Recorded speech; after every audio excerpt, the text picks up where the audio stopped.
주님이 나를 주장하사 주님과 함께 동행함을 만민이 알게 하옵소서.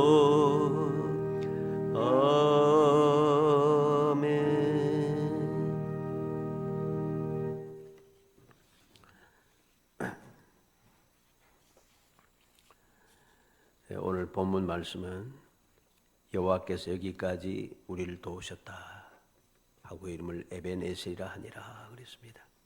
여호와의 도우심에 대한 말씀으로 이게 들려줍니다. 오늘 이 본문 말씀은 우리가 잘 아는 그런 말씀입니다. 여호와의 도우심, 에벤에셀의 은총, 여러 가지 모양으로 우리가 많이 듣고 많이 알고 있는 그런 내용입니다. 시편 94편 17절에 보면 여호와께서 내게 도움이 되지 아니하셨더라면 내 혼이 벌써 정막 중에 처했으리로다. 다윗은 여호와께서 내게 도움이 되지 아니하셨으면 나는 벌써 무덤에 들어갔을 것이다. 정막 중에 처했다는 말은 무덤에 들어갔다는 소리입니다. 이렇게 다윗은 항상 내가 여호와의 도움을 받았다라고 하는 사실을 항상 명심하고 그에 감사하며 찬송하며 그렇게 살아갔고, 항상 여호와의 도우심을 얻기 위하여 그는 항상 주님을 바라보고 좌우로 치우치지 않고 주님을 향하여서만 나아갔습니다.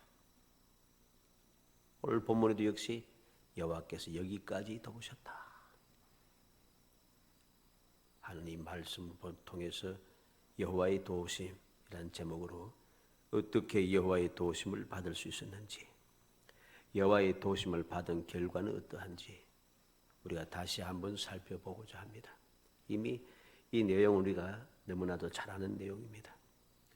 잘 알지만 또 우리가 이대로 살지 못하고 또 이러한 사실을 잊어버리고 삶으로 여호와의 도우심을 받지 못하는 그런 삶을 사는 경우가 많다는 것이죠. 그래서 다시 한번 살펴서 어떻게 도움을 받았는가, 도우심을 받은 결과는 무엇인가 하는 것을 다시 한번 새겨보고자 하는 것입니다. 먼저 어떻게 여호와의 도우심을 받을 수 있었는가? 여호와의 도우심을 받을 수 있었던 이유가 있다는 것입니다. 첫째로 보면 미스바의 모임이 있었습니다. 5절에 보면 사무엘이 이르되 온 이스라엘은 미스바로 모이라 내가 너희를 위하여 여호와께 기도하리라 하매. 여호와의 도우심을 받기 위해서 가장 먼저 무엇이 필요한가? 여호와 앞에 모여야 하는 것입니다. 여호와 앞에 나오지 않고서는 여호와의 도움을 받을 수가 없습니다. 사람들은 참 쉽게 생각합니다. 하나님께서는 말은 참 좋습니다. 너무 똑똑해가지고 무슨 하나님은 아니 계신 곳이 없고 무엇이든지 할 수 있는 분, 그러니까 내가 어디에 있든지 하나님 나를 도우신다. 그 말이 맞는 말이지만은 우리가 여호와의 도우심을 어디에 있든지 받기 위해서는 나 자신이 언제든지 여호와 앞에 있어야 하는 것입니다. 여호와 앞에 있지 아니하고서 여호와는 어디에 계시니까 나는 도움을 받을 수 있다고 그렇게 착각하고 살아가는 것이죠. 이스라엘 백성들도 하나님의 백성이고 그들도 여호와를 믿으며 살아가는 사람입니다. 그런데 이제까지 그들은 여호와의 도우심을 받지 못했어요. 받지 못한 이유가 무엇입니까? 그들이 여호와 앞에 나오지 않았기 때문입니다. 여호와 앞에 나오지 아니하고 그들은 우상의 앞에 있고 사람들 앞에 있기 때문에, 세상 안에 있기 때문에 도우심을 받을 수가 없는 것입니다. 오늘날도 우리는 얼마나 어리석은 교인들이 세상에 들어가 있고 사람과 함께하며 주님의 뜻에 어긋난 곳에 있으면서 주님의 뜻을 어기며 살아가면서도 여호와의 도우심을 받겠다고 하고 또 여호와의 도우심이 없다고 원망하고 불평하는 경우들을 봅니다. 그리고 원망하고 불평하고 끝나면 되는데 믿음에서 떠나간다는 거죠. 하나님을 망령되이 걷고 하나님의 말씀을 여러 가지 비웃으면서 그렇게 악한 행동을 하며 살아가는 것입니다.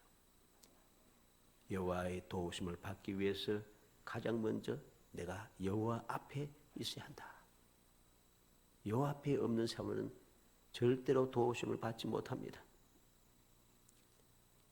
그래서 세상의 중세 시대에 기독교가 타락했을 때 많은 개혁자들이 그 잘못된 신앙을 개혁하면서 하는 그 첫 번째 내용이 무엇입니까? 여호와 앞에 신전의식이라고 합니다. 하나님 앞에 항상 내가 있다라고 하는 그러한 마음의 자세가 갖추어야 하는 것입니다. 그러면은 무조건 여호와 앞에 있으면 되는가? 그냥 성전에 있고 교회에 있으면 되는가? 아니라는 것입니다. 무조건 모인다고 다 되는 것은 아닙니다. 2절로 4절에 보니까 그가 기럇여람에 들어간 날부터 20년 동안 오래 있은지라 이스라엘 온 족속이 여호와를 사모하니라. 사무엘이 이스라엘 온 족속에게 말하여 이르되 만일 너희가 전심으로 여호와께 돌아오려거든 이방 신들과 아스타롯을 너희 중에서 제거하고 너희 마음을 여호와께로 향하여 그만 섬기라. 그리하면 너희를 블레셋 사람의 손에서 건져내시리라. 이에 이스라엘 자손이 바알들과 아스타롯을 제거하고 여호와만 섬기니라. 여호와 앞에 나오는데 그냥 나와서는 안 됩니다. 그냥 아무 생각 없이 그냥 내 몸 그대로 나와 있어는 안 된다는 것이죠. 이스라엘 백성들은 여호와를 섬긴다 사모한다고 하면서 뭐했습니까? 하나님의 언약궤를 20년 동안 2절에 나타나죠. 기럇여람에 들어간 날부터 20년 동안 오래 있은지라. 여호와의 언약궤가 산속에 들어 있는데 이 기럇여람 요나답의 집에 있는 이 집은 성막이 아니에요. 그냥 한 제사장의 집 마당에 있다는 것이죠. 그곳에 언약궤가 그대로 있습니다. 이렇게 되어서는 안 되는 것이죠. 오랫동안 여호와의 언약궤를 모시지 못하고 그 앞에 경배하지 못했습니다. 그래서 그들은 여호와를 사모하는 마음이 생겼다는 것이죠. 너무나도 힘들고 지치고 어려운 동안 20년 동안 여호와 앞에 갈 수가 없었던 것이죠. 그런데 이제 그들은 비록 아직도 20년 된 지금도 언약궤는 그대로 있지만은 그 여호와를 사모하는 마음을 가지고 여호와 앞에 나오게 된 것이죠. 그리고 나올 때 어떻게 나와야 됩니까? 3절 말씀 하반절에 이방 신들과 아스타롯을 너희 중에서 제거하고 너희 마음을 여호와께로 향하여 그만 섬기라. 모든 우상을 제거해야 합니다. 모든 우상을 제거하고 오직 하나님만 섬겨야 한다는 것이죠. 내가 여호와를 향하고 여호와만 섬기면서 여호와 앞에 나와야 한다는 것입니다. 6절에 보니까 그들이 미스바에 모여 물을 길어 여호와 앞에 붓고 그날 종일 금식하고 거기에서 이르되 우리가 여호와께 범죄하였나이다 하니라. 사무엘이 미스바에서 이스라엘 자손 다스리라. 무슨 말입니까? 그들이 물을 길어 여호와께 붓고 종일토록 금식하고 여호와께 범죄하였나이다. 회개했다는 소리입니다. 모든 죄를 씻고 종일토록 금식하며 주님 앞에 범죄했다고 회개의 고백을 하기 시작합니다. 이것이 바로 여호와 앞에 모이는 것입니다. 또 여호와의 미스바의 모임은 어떠한 모임이었습니까? 모여 회개하고 죄를 우상을 제거하고 사모하는 마음을 가지고 회개하고 모였던 것으로 끝나는 게 아닙니다. 사무엘이 젖 먹는 어린 양으로 온전한 번제를 여호와께 드렸다고 합니다. 9절에 사무엘이 젖 먹는 어린 양 하나를 가져다가 온전한 번제를 여호와께 드리고 이스라엘을 위하여 여호와께 부르짖음에 여호와께서 응답하셨더라. 하나님 앞에 번제를 드린 것은 꼭 젖 먹는 어린 양만은 아닙니다. 수소를 드릴 수도 있고 암소를 드릴 수도 있고 송아지를 드릴 수도 있고 염소를 드릴 수도 있고 어떤든지 하나님 앞에 번제를 드릴 수가 있어요. 그런데 오늘 본문에는 젖 먹는 어린 양을 드렸다고 합니다. 젖 먹는 어린 양이라고 하는 것은 우리는 깊이 생각해야 됩니다. 출애굽기 22장 30절에 내 소와 양도 그와 같이 하되 이래 동안 어미와 함께 있게 하다가 8해 만에 내게 줄지니라. 8일 만에 하나님 앞에 예물로 드릴 수가 있습니다. 레위기 22장 27절에도 수수나 양이나 염소가 나거든 이래 동안 그것이 어미와 같이 있게 하라. 8째 날 이후로는 여호와께 화제로 예물을 드리면 기쁘게 받았음이 되리라. 8일이 되는 때부터 하나님 앞에 예물을 드릴 수 있게 되었다는 것이죠. 희생의 어린 양은 태어난 지 8일이 지나야만이 하나님 앞에 드릴 수가 있습니다. 왜 8일인가? 8일이 아무 의미가 없는 것이 아닙니다. 성경은 7, 7이라고 하는 숫자는 완성을 의미하고 8이라고 하는 숫자는 새로운 시작을 의미합니다. 새로운 시작이에요. 그래서 노아의 가족은 8명이었습니다. 노아의 가족이 8명이 방주에 들어가고 이 죄악 세상은 홍수로 완전히 멸망을 받았습니다. 이전의 모든 것은 제거되고 이 노아의 8명의 식구를 통해서 새로운 인류가 시작이 되었습니다. 새로운 언약이 주어졌지요. 새로운 시작을 의미합니다. 그리고 태어난 지 8일 만에 남자에게 할례를 실행하게 되고 예수님께서는 십자가에 돌아가신 지 8일째 되는 날, 다시 말해 안식 후 첫날이 8일째 되는 날입니다. 새롭게 시작하는 것이죠. 새로운 안식일이 주어졌고 새로운 신앙의 역사가 주어지고 새로운 하나님과의 관계가 시작이 되었다는 것이죠. 주님께서 안식 후 첫날 부활하신 것은 우연히 된 것은 결코 아닙니다. 다 의미가 있다는 것이죠. 그리고 또 여호와께 부르짖어 응답을 받았다고 했습니다. 어떤 응답을 받았습니까? 큰 우리라고 했습니다. 9절에 보니까 하반절에 여호와께 부르짖음에 여호와께서 응답하셨더라 하고 10절에 사무엘이 번제를 드릴 때에 블레셋 사람이 이스라엘과 싸우려고 가까이 오매 그날에 여호와께서 블레셋 사람에게 큰 우레를 발하여 그들을 어지럽게 하시니 그들이 이스라엘 앞에 패한지라. 여호와께 부르짖었더니 여호와께서 응답하셨는데 어떤 응답? 큰 우레를 발했습니다. 어떤 우레입니까? 이스라엘 백성들에게는 아무런 해가 없어요. 아무런 해가 없습니다. 그런데 원수 대적인 블레셋 사람에게는 큰 우레가 큰 해가 되었어요. 그래서 그들을 어지럽게 하시니 큰 우레가 똑같은 같은 장소에 있습니다. 그런데 이스라엘 백성들에게는 아무런 영향이 없습니다. 그런데 블레셋에게는 그들을 어지럽게 했다. 그 결과로 그들은 이스라엘 앞에서 패한지라. 이스라엘을 이길 수 없게 되었다는 것이죠. 여호와께 부르짖었더니 여호와께서 큰 우레로 응답하시더라.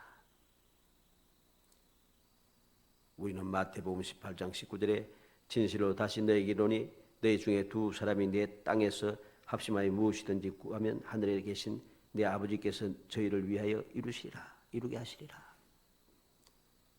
우리는 미스바에 모여서 회개하고 온전히 하나님만을 섬기면서 하나님 앞에 젖 먹는 어린 양을 드리고 여호와께 부르짖어 간구하면은 이 놀라운 역사가 일어난다는 사실을 알게 됩니다.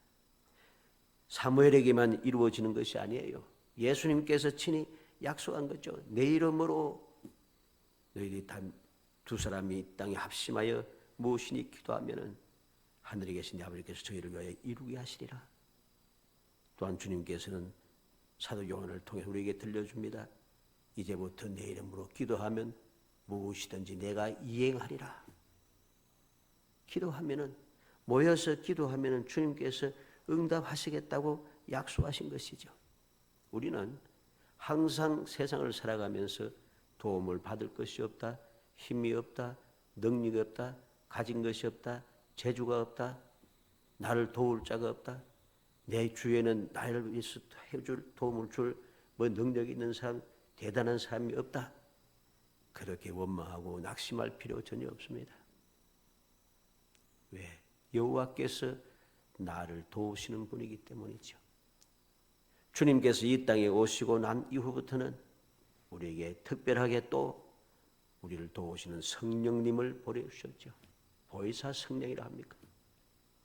우리를 도우시는 분, 우리를 도우시는 성령님을 친히 이 땅에 오셔서 보내시고, 언제든지 우리는 우리를 도우시는 성령께서 멀리 계신 게 아니고 성령 항상 내 마음을 성전 삼고 내 안에 계신다는 것이죠. 언제든지, 그러니까 우리는 언제든지 도움을 받을 수가 있는 거예요. 어디서 있든지 도움을 받을 수가 있습니다. 어떤 상황에 있든지 도움 받을 수가 있어요. 세상의 도움은 모든 것이 딱 맞아져야 됩니다. 조금이라도 어긋나거나 시간이 맞지 않거나 모든 그 조건이 주어지지 않으면 도움을 받을 수가 없습니다. 도움 줄 사람들이 줄줄이 쭉 서 있어도 뭐 도움을 못 받아요. 그러나 하나님의 도우심은 그렇지 않습니다. 하나님의 도우심은 언제든지 어디서든지 어떻게든지 무조건 하고 도움을 받을 수 있다는 사실이죠. 왜? 나와 함께 하시니까, 내 속에 계시니까, 나를 도우시는 보혜사 성령께서 항상 내 마음의 성전 삼고 내 안에 계시면서 언제든지 도우시고 언제든지 역사하시고 언제든지 능력을 베풀어 주시고 언제든지 깨우쳐 주시고 언제든지 지혜와 총명을 더하시며 역사하신다는 것입니다. 시간이 없고 시간이 안 맞고 장소가 안 맞고 위치가 안 맞고 그런 거 없어요. 그래서 믿음의 성도들은 복 있는 사람이라 하고, 모세는 이스라엘 백성을 하여 너희는 이스라엘아 너희는 행복한 자로다 하는 이유가 여기에 있는 것입니다. 어떤 상황에서도 도움을 받을 수 있어요. 우리는 신구약을 막론하고 하나님께서 부르짖는 자들을 도우시는 그 모든 모습들을 많이 봅니다. 도움을 받는 그 위치, 그 시간, 그 장소, 그 상황, 그 환경, 형편, 모든 것을 보면 다 다릅니다. 다 다른데 어디에서든지 도움을 받아요. 다니엘은 꿈을 꾼 사람도 잊어버린 꿈을 알게 되고 꿈에 대해서 해석을 해줄 수 있습니다. 다니엘의 세 친구는 7배나 뜨거운 풀무술불 속에서도 도움을 받을 수가 있었습니다.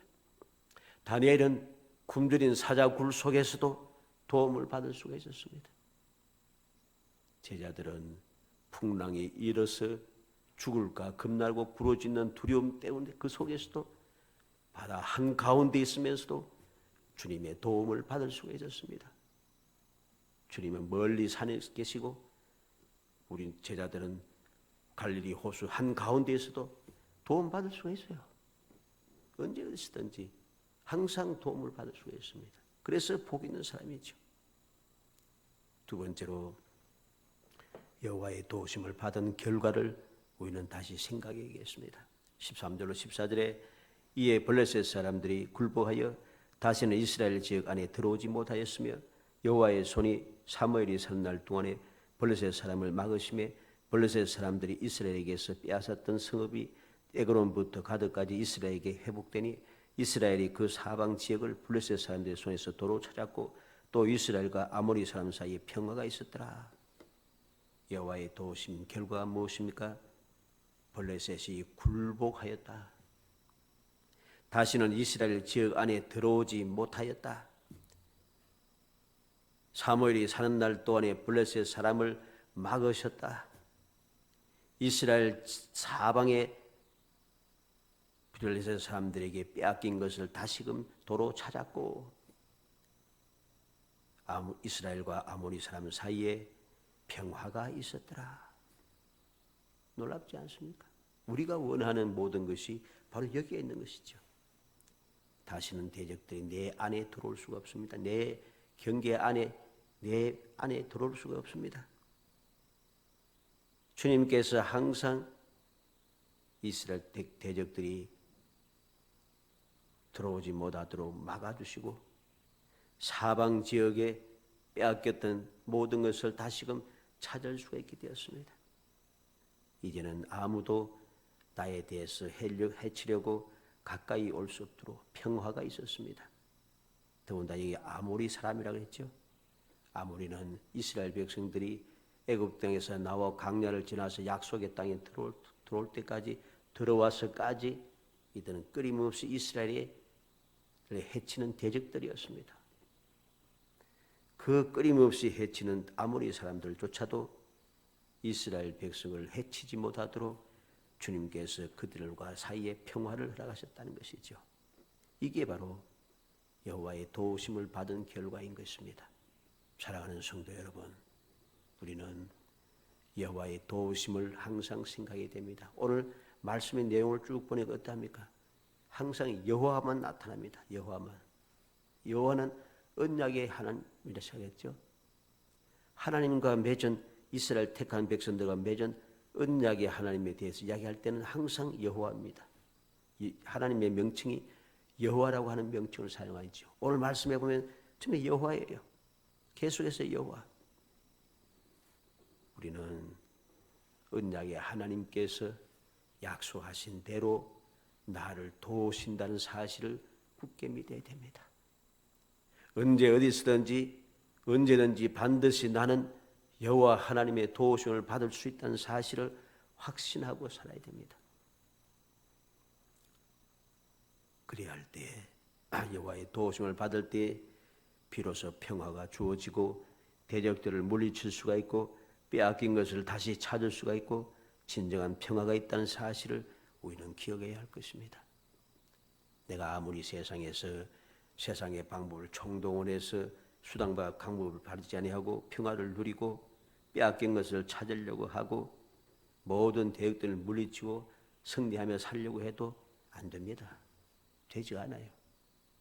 이겼다 생각하면 어느 순간에 또 난 절망 속에 빠뜨려지게 되고 모든 것이 다 이제 약속의 철떡같이 주어져서 평화가 시작되었다 하면은 평화는 순식간에 사라지고 또다시 전쟁이 시작됩니다. 끊임없이 내가 이제는 빼앗겼던 것을 잃어버렸던 것 다시 찾았다고 좋아했는데 어느 순간 보니까 또 없어요.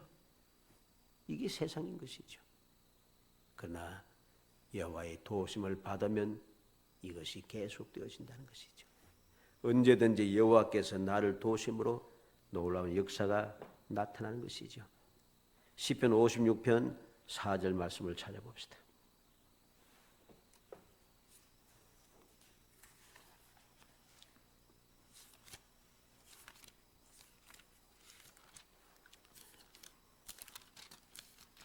시편 56편 4절 842페이지 56편 4절 말씀 읽어봅니다.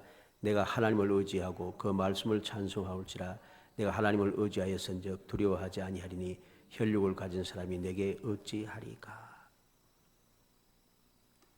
다윗은 고백합니다. 내가 하나님을 의지하였다 그랬습니다. 사람이 두렵지 않다는 것입니다. 왜? 내가 하나님을 의지하였기 때문에 하나님께서 나를 도우시기 때문인 것입니다. 하나님께 나를 도우신다는 것입니다. 항상 그래서 그는 하나님을 의지하며 살아갔습니다.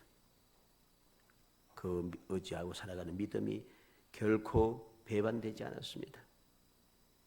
히브리서 13장 6절에 그러므로 우리가 담대히 가로되 주는 나를 돕는 자시니 내가 무수하니 하겠노라 사람이 내게 어찌하리요 하노라.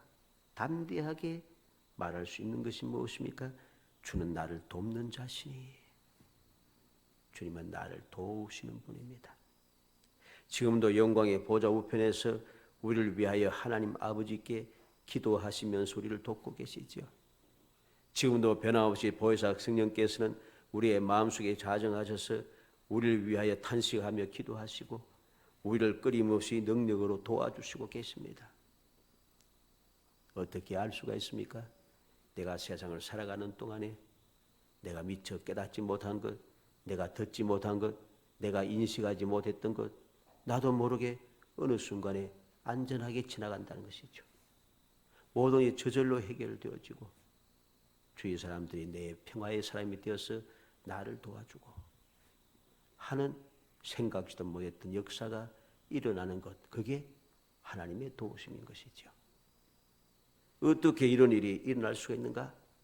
내가 더욱더 주님을 믿고 의지하며 주님만을 섬기며 주님만 바라보고 주님 앞에 간구하며 살아가는 이 신앙생활, 믿음의 생활을 온전하게 이어갈 때에 이 도우심의 역사는 끊임없이 일어나게 되는 것입니다.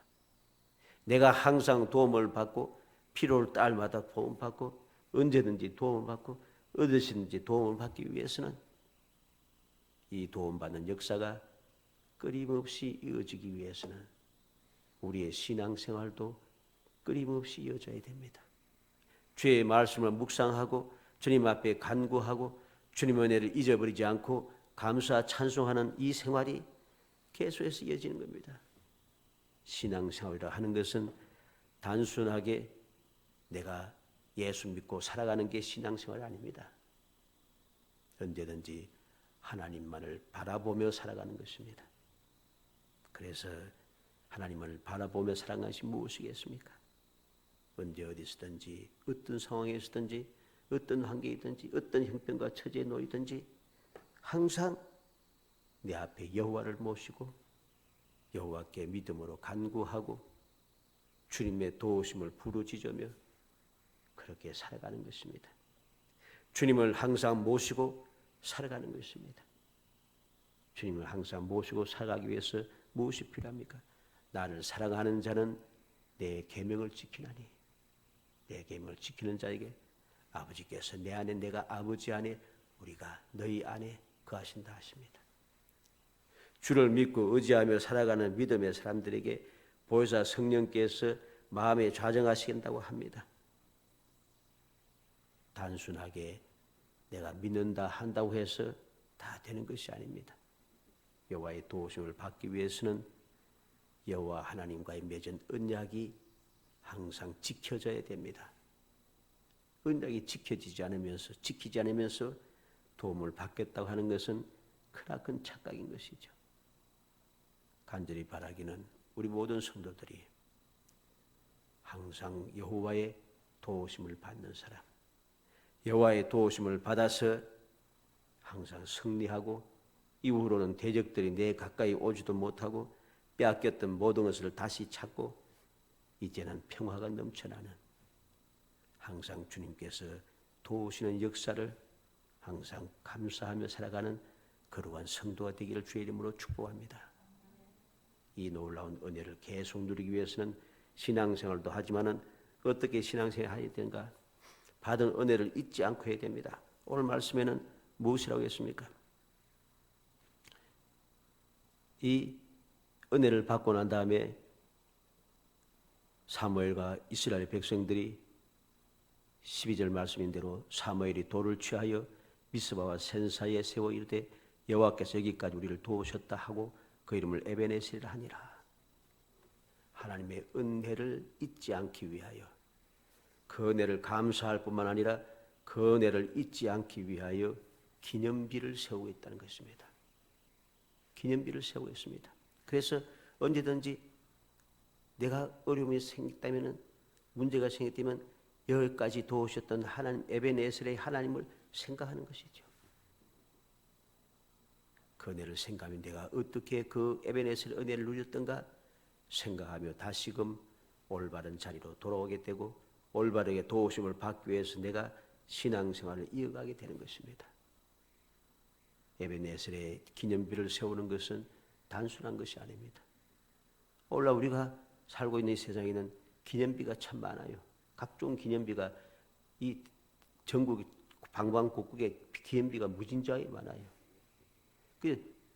다 필요한 기념비도 하지만은 전혀 사람들이 생각할 필요도 없고 기억도 하지 않는 기념비도 참 많습니다. 쓸모없는 기념비도 많습니다. 어떤 또 기념 동상도 있고 말이죠. 기념으로 세우는 여러 가지 증거들이 표징들이 많다는 것이죠. 아무렇게나 무엇이든지 기념비 세운다고 다 되는 게 아닙니다. 기념비는 세상의 것도 필요하지만 믿음의 사람들이 기념비는 하나님의 은혜를 기억하고 감사하며 하나님의 은혜를 잊어버리지 않고 항상 그 은혜를 생각하면서 주님의 은혜를 누리기 위하여 그 은혜 받았던 때, 그 순간, 그 상황, 그 역사를 생각하며 항상 그렇게 살도록 힘쓰기 위해서 세우는 게 기념비입니다. 그렇게 할 때에 우리의 이 도우심의 역사는 계속해서 이어지는 거죠. 내가 사는 동안에 이어질 뿐만 아니라 이 놀라운 여호와의 도우심의 역사는 후손들에게까지 이어지게 되는 것이죠. 이게 바로 우리가 누릴 수 있는 놀라운 축복인 것입니다. 진정으로 우리 모든 성도들이 주님께서 도우셨던 것 이것을 잊어버리지 않고 기념비를 마음속에 굳게 세워두어서 마음의 신비라고 했죠. 마음의 비석에 굳게 세워두어서 언제든지 어디서든지 내 마음에 새겨진 그 주님의 기념비를 생각하고 또 생각해서 바로 그 때를 항상 기억하며 그때와 같이 변함없는 신앙생활을 쭉 이어감으로써 여러분들의 삶 속에 변함없는 주님의 도우심이 항상 함께하고 여러분들의 삶이 형통함과 행복이 샘솟아나기를 주 이름으로 축복합니다. 은혜 감사합니다. 사랑하여 주셔서 택하여 주시고 택한 저희들 하여금 항상 여호와의 약속하신 말씀대로 나를 도우시는 은혜를 생각하게 하심을 감사합니다. 어떻게 도우심을 받을 수 있었는지 도움을 받은 결과가 어떠한지 잊지 않게 하심을 감사합니다. 마음에 새기고 또 새기게 하시사 이 세상 살아가는 동안 언제 어디서든지 어떤 상황에서든지 주님의 도우심을 간구하고 주님의 도우심을 항상 받으며 행복한 사람으로서의 삶을 이어갈 수 있게 하여 주시기를 간절히 소원하고 예수님의 이름으로 기도하옵나이다. 아멘. 445장